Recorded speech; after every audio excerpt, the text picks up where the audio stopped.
Syekh Muhammad Thayyib ini murid langsung dari Syekh Muhammad bin Abdul Karim Samman dari Madinah. Kata dia, Abdul Somad, kalau kau payah memilih-milih zikir yang banyak, kau amalkan aja 3. Yang pertama istighfar, yang kedua solawat, yang ketiga la ilaha illallah. Istighfar itu membersihkan cawannya. Ini cawan kotor, kalau dituang air zam-zam ikut jadi kotor. Bersihkan dulu, membersihkan cawannya dengan istighfar. Astaghfirullahaladzim, astaghfirullahaladzim, astaghfirullahaladzim, astaghfirullahaladzim, astaghfirullahaladzim. Bisa 100 bagus, bisa 200 bagus, bisa 1000 bagus. Setelah istighfar, baru kemudian wangikan dia, harum semerbak. Mewangikannya itu salawat. Allahumma salli ala Sayyidina Muhammad wa ala ali Sayyidina Muhammad. Allahumma salli ala Sayyidina Muhammad wa ala ali Sayyidina Muhammad. Setelah dia wangi, barulah kau tuangkan air. Airnya itu adalah afdhalul dzikri fa'lam annahu la ilaha illallah. Ini masalah zikir ini, jangan karena mau ngejar cepat lalu bunyinya tak jelas.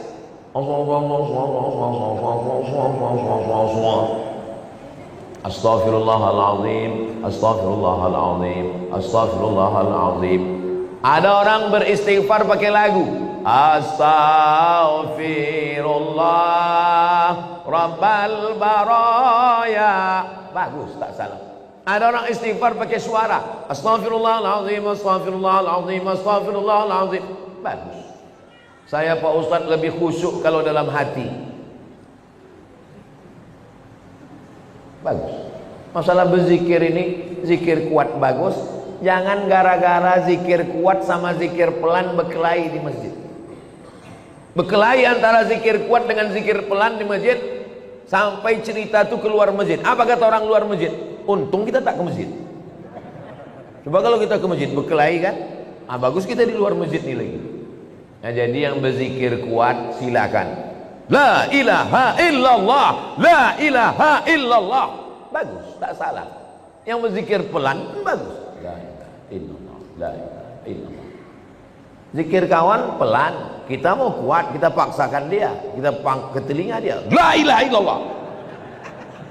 Apa mau kau kata dia? Berkelahi kita dalam masjid.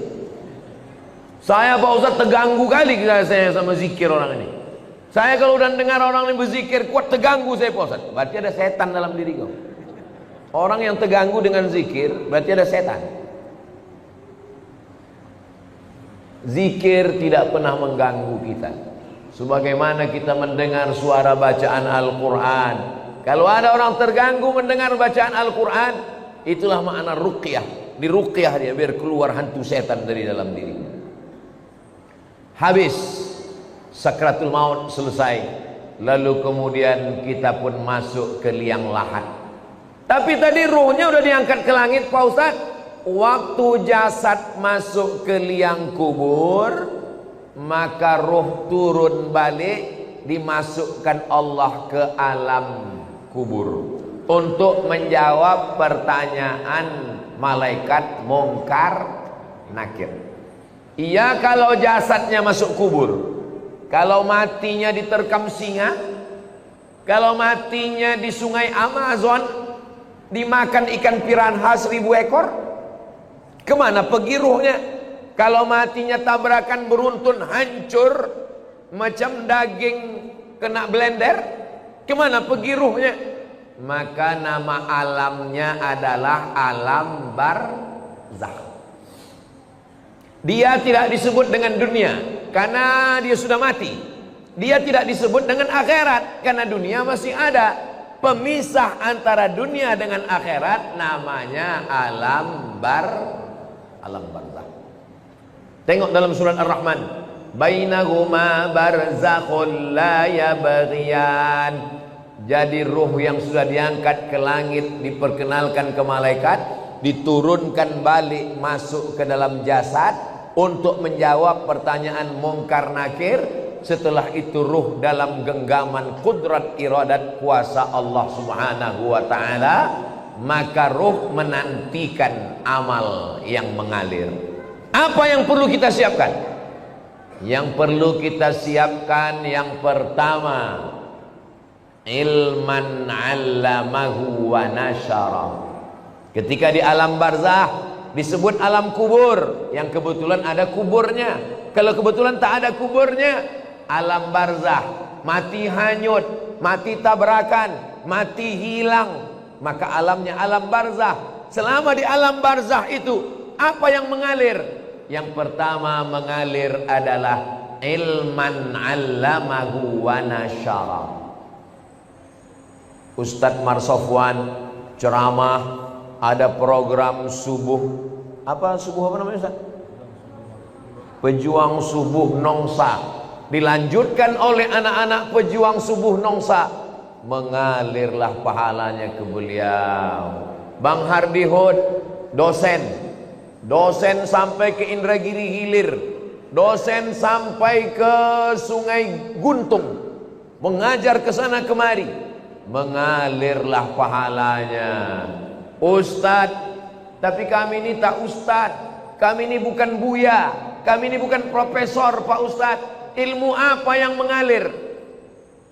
Bapak jangan lupa ajarkan Al-Fatihah ke anak, ibu ajarkan Al-Fatihah ke anak. Saya hatam alif-alif, hatam Quran, guru pertama saya emak saya.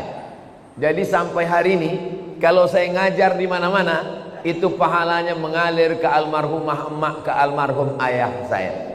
Maka ibu kalau tak sempat, bapak kalau tak sempat, ajarkan Al-Fatihah ke anak, supaya anak sholat subuh, zuhur, asar, maghrib, isya, tahajud, witir, duha, dia baca Al-Fatihah, mengalir ke kita semuanya. Saya Pak Ustadz sempat juga mengajarkan beberapa ilmu Pak Ustadz. Ilmu apa yang bapak ajarkan? Ilmu santet. Minta ampunlah kepada Allah, mudah-mudahan lupa murid-murid itu, tak diamalkannya lagi, taubat dia. Itu maka sebelum mengajar tuh, ajarkan yang baik-baik. Saya berharap ceramah ke sana kemari, mudah-mudahan ini diamalkan jamaah, mengalir ke alam barzah saya insyaallah. Amin. Walaupun amal yang sikit aja, amal sikit yang diamalkannya, bismillahi tawakkaltu 'alallah, la haula wala quwata illa billah. Mengalir. Yang pertama mengalir ilman 'allamahu wa nasyarahu. Yang kedua, waladan salihan tarakahu, anak soleh yang ditinggalkan. Bangun anak soleh itu malam, tahajud dia, berdoa dia, Rabbil firli wali walidayya warhamhuma kama rabbayani shaghira. Mengalir pahalanya. Sekarang saya ceramah ini di Batam. Almarhumah emak saya, almarhum ayah saya menengok amal saya secara live. Mana dalilnya? Dalilnya Quran. Wa qul i'malu, beramallah kamu, fasayarallahu amalakum. Yang menengok amal kamu itu ada tiga. Yang pertama Allah, yang kedua Rasulullah, Nabi Muhammad menengok amal kita. Yang ketiga wal mu'minun, orang beriman. Apa kata tafsir Ibnu Katsir? Maksud orang beriman, ayah, ibu, atuk, nenek menengok amal anak cucunya. Maka moyang saya sedang menengok amal saya, macam jamaah yang nonton streaming live sekarang. Begitulah mereka menonton di alam barzah. Oh, senangnya aku, cucuku dari anak si fulan rupanya sedang menyampaikan tausiah di Batam. Mudah-mudahan kita pun menengok amal yang baik dari anak cucu kita insyaallah. Makanya selalu doanya, Rabbana hablana minas salihin, Rabbana hablana min ladunka dzurriyyatan thayyibah, Rabbana hablana min azwajina wa dzurriyyatina qurrata a'yun waj'alna lil muttaqina imama. Apalagi yang mengalir? Yang mengalir yang ketiga adalah mushafan warasahu, mewakafkan Al-Quran. Wakafkan Al-Quran. Kalau ditengoklah masjid, masjid apa nama masjid kita ini? Masjid Baitul Amal. Itu wakaf Qurannya, Masya Allah. Kalau ditengok dari susunannya nampaknya Quran ini tak pernah dibaca ini. Janganlah begitu Pak Ustadz. Ini Quran ini disusun rapi ini karena mau pengajian subuh ini. Kalau tidak ada pengajian tunggang langgang lintang pukang juga Quran ini. Itu yang mewakafkan Quran ini meninggal orangnya. Kenapa ada tradisi wakaf surat Yasin tempat kita? Karena orang dulu susah, tak ada duit, maka tak bisa dia mewakafkan Quran, diwakafkannya surat Yasin. Tapi yang paling bagus Quran. Waktu almarhumah mak saya meninggal, saya teleponlah penerbit Syamil di Bandung. Assalamualaikum penerbit Syamil. Waalaikumsalam. Mak saya meninggal, saya mau mewakafkan Quran. Berapa Pak Ustadz? 1000 eksemplar berapa ya? Kalau untuk Somad, Ustadz Somad gratis kata dia. Kalau gratis 2000 lah saya bilang. Kalau 2000 bayar Pak Ustadz. Kalau bayar saya minta 5000. Saya minta 5000. Habis itu saya kirim ke masjid-masjid, ke pesantren. 5000 kita kirim, mustahil ke 5000-nya itu tak dibaca orang. Makanya kalau kita di Masjidil Haram, Masjid Nabawi, keluar Masjidil Haram, di pintu masuk Zamzam Tower itu ada orang jual Quran. Haji, wakaf haji, wakaf haji, wakaf. Apa maksudnya itu? Mewakafkan Al-Quran. Tapi kata ulama, bukan cuma wakaf Quran, wakaf kitab fikih, wakaf kitab agama, wakaf kitab Riyadhus Shalihin, wakaf kitab, itu juga sampai kepada Allah, sampai disampaikan Allah kepada kita. Maka baca Quran ini supaya mengalir kepada orang yang mewakafkannya, insyaallah. Yang keempat, apalagi yang mengalir? Masjidan banahu, membangun masjid. Siapa yang mewakafkan tanah ini, yang mewakafkan masjid ini? Tak bisa saya membangun masjid utuh, satu masjid Pak Ustadz. Tak bisa membangun satu utuh masjid, isi aja kantong-kantong tua. Itu yang mengisi kantong tuh, itu mengalir. Yang tak mengisi, innalillah lah kalian. Duit yang disimpan di bank, ditabung 3 miliar, mati kita, Bapak. Kalau duit kita 3 miliar, mati kita, itu mereka udah siap untuk memakai. Yang mendapat warisan siapa? Istri dapat 1/4 kalau tak ada anak. Kalau ada anak 1/8. Anak laki-laki dapat 2 kali bagian anak perempuan. Habis. Mereka menunggu kita cuma 4 bulan 10 hari.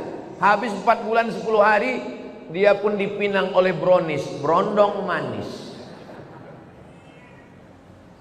Tapi duit yang dimasukkan ke kresek, ke kotak, inilah yang akan mengalir.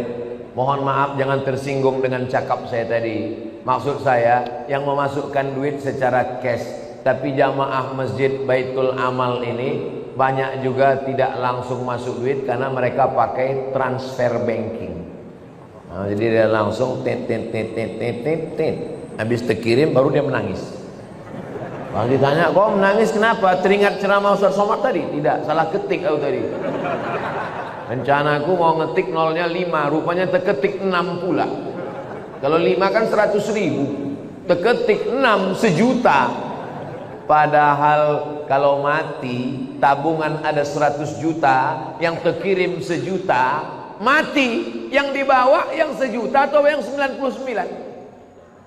Yang 1 juta itulah yang menolong. Itu kalau terketik 1 juta. Kalau termasukkan 2.000, sedang parkir aja sekarang udah 3.000, kencing 5.000. Apa yang kita siapkan untuk alam barzakh? Apalagi yang mengalir? Yang kelima. Yang kelima, baitan libnis sabil banahu, membangunkan rumah untuk ibnu sabil. Kalau zaman dulu ibnu sabil ini musafir yang putus belanja. Kalau zaman sekarang ada anak-anak dari pulau mau kuliah ke Batam, tapi untuk uang kos mahal. Cari tanah kosong, bangunkan kos gratis untuk anak berprestasi. Itu sampai hari kiamat itu mengalir. Buatkan rumah buatkan pondok pesantren, buatkan rumah Quran, buatkan asrama, buatkan kelas, mengalir sampai hari kiamat. Yang keenam, nahran ajrahu, mengalirkan air. Buatkan sumur bor, pergi ke pesantren, buat sumur bor. Berapa santri di sini Pak Kiai? Santri ada 1000 orang Pak. WC-nya berapa? 3. Buatkan WC, buatkan sumur bor, mandi anak-anak di situ, berwuduk dia, minum dia, mencuci dia, mengalir pahalanya. Saya waktu kecil dibawa emak saya ke sawah. Di tepi sawah itu ada sumur. Kata emak saya, ini sumur wakaf atuk kau dulu. Anak kecil, anak SD, saya tak paham. Apalah atuk nih bawa wakaf sumur. Sekarang baru saya paham setelah membaca hadisnya. Rupanya orang tua-tua dulu tahu hadis ini mewakafkan sumur. Di tempat kita sekarang tak usah lagi wakaf sumur karena air sudah banyak-banyak. Bukan lagi kota bertuah, kota berkuah. Saking banjir bandang. Maka cari yang kira-kira diperlukan umat, maka itu diwakafkan. Tong air besar, mesin air besar, filter saringan air. Nah, itu juga termasuk dalam golongan amal yang keenam. Amal yang ketujuh mengalir. Apa amal ketujuh mengalir? Shadaqatan akhrajaha fi sihhatihi wa hayatihi yalhaquhu ba'da mautihi. Sedekah yang dia keluarkan waktu masih sehat. Kenapa sehat? Karena kalau udah sakit orang memang udah ingat mati. Semualah ambillah ya Allah. Tapi kalau waktu sehat, bakhil, bin medit, bin pelit, bin kikir, bin kedekut. Tapi kalau masih sehat, orang pelit. Waktu masih sehat itu dia berikan, dia kasihkan, maka itulah yang akan menolong dia di hadapan Allah Subhanahu wa taala. Imam Syafi'i meninggal 204. Imam Syafi'i meninggal 204. Sekarang tahun 1445. 1446. Berarti Imam Syafi'i di alam barzah sudah 1200 tahun lebih. 1240 sekian tahun lebih. Sedangkan umur Imam Syafi'i di dunia cuman 54 tahun. Lahir di Gaza, Palestina 150, meninggal di Mesir tahun 204. Di dunia cuman 54 tahun, di alam barzah 1200 tahun. Imam Al-Ghazali meninggal 505. Sekarang udah 1446. Berarti di alam barzah sudah hampir 1000 tahun. Maka kita ini lebih lama di dunia atau di alam barzah? Lebih lama di alam barzah. Apa yang sudah kita siapkan? Alhamdulillah. Bagi bapak ibu yang sudah menyiapkan 7 amal tadi, alhamdulillah. Saya alhamdulillah Pak Ustadz 7-7-nya udah siap. Alhamdulillah. Saya Pak Ustadz baru 5 Pak Ustadz. Alhamdulillah. Saya Pak Ustadz 1 pun belum. Innalillah. Saya cuma bisa lewat ceramah. Tapi kalau Bang Hardi Hud jadi wakil wali kota dengan Cak Nur, itu ke-7 ini bisa dilaksanakan insyaallah. Amin. Yang pertama, apa tadi yang pertama ya? Yang pertama adalah ilman 'allamahu wa nasarahu. Programnya sekolah muda. Bisa. Guru fisika PNS, guru matematika PNS, guru kimia PNS, guru ngaji honorer. Coba angkat Honda. Kenapa tak Yamaha Pak Ustaz? Honda itu maksudnya honor daerah. Yang selama ini honornya 300.000, gajiannya 6 bulan sekali, dipotong sunat masal. Kenapa tidak dikasihkan dia pakai APBD? Bisa. Bisa apa tak bisa? Bisa. Saya ketemu dengan Bupati Morowali, Sulawesi Tengah. Bupati Morowali selama jadi bupati mengirim anak Morowali 70 orang ke Yaman, Tarim atau Maut. Bisa. Pas makan dengan bupati saya tanya, betul Pak Bupati mengirim 70 anak ke Yaman? Betul Pak Ustaz. Bapak tanggung semua. Ongkosnya, asramanya, kuliahnya, makannya, bersih semua ditanggung APBD. Dari mana duitnya Pak? Dari APBD dan dari Basnas. Bisa Pak Ustadz? Apa Bapak nggak takut ditangkap KPK? Saya sudah dipanggil Pak Ustadz. Pas dipanggil ditanya, kenapa banyak uang?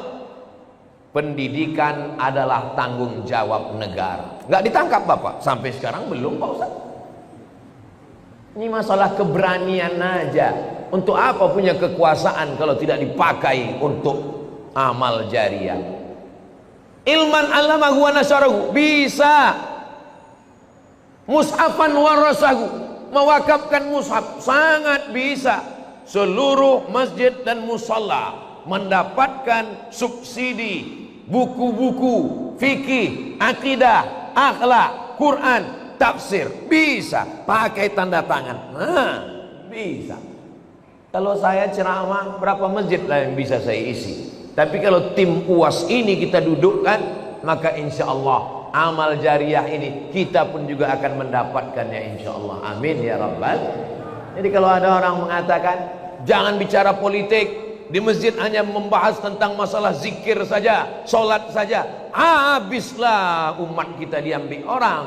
Umatnya umat kita, tapi suaranya diambil orang. Sama macam susu sapi.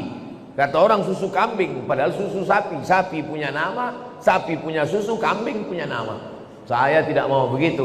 Jamaah di mana-mana saya arahkan. Masalah dia mau dengar tidak dengar, yang penting saya sudah sampaikan. Kalau tuan pergi sholat Jumat, jangan lupa bawa kain. Kalau sudah ada tim Ustadz Somad, jangan lagi pilih yang lain. Allahu Akbar. Jadi yang kita bahas subuh ini, tadi saya mulai jam 5, sekarang pas jam 6. Selama 1 jam ini yang saya sampaikan adalah baru 2, persiapan sakratul maut, dan setelah itu adalah apa yang kita siapkan di alam barzah. Habis alam barzah, kiamat, apalagi yang kita siapkan? Nanti kita lanjutkan setelah pelantikan Bang Hardi insyaallah. Cak Nur dan Bang Hardi. Nah, di akhir majelis, mari maghrib jam berapa di Batam?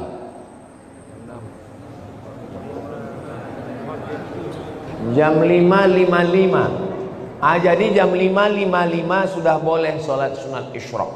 Kalau tak tahu jam berapa matahari terbit, untuk daerah Sumatera tidak sama dengan daerah lain. Untuk daerah kita di bagian Sumatera Utara, di Aceh, di Riau, Kepulauan Riau, itu tengok waktu maghrib.